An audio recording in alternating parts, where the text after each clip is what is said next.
it led to hemp, which led to this history that this plant has that's unbelievable. I was just in shock. It just feels, as I worked and continued to study, it felt like it was buried. This history was intentionally buried.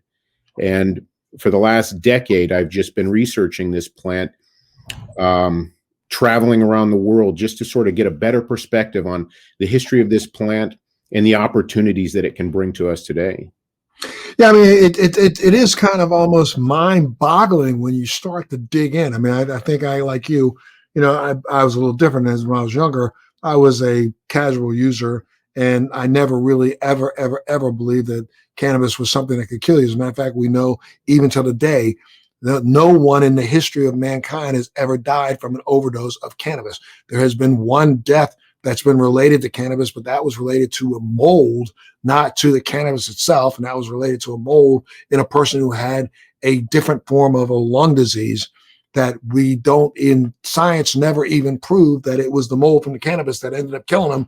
But okay, so now you can say in the history of mankind, there's been one person who's died from cannabis. Well, really? Okay, I'll buy that if that's what you want to say. But the truth of the matter is it's never happened. And then when you start digging into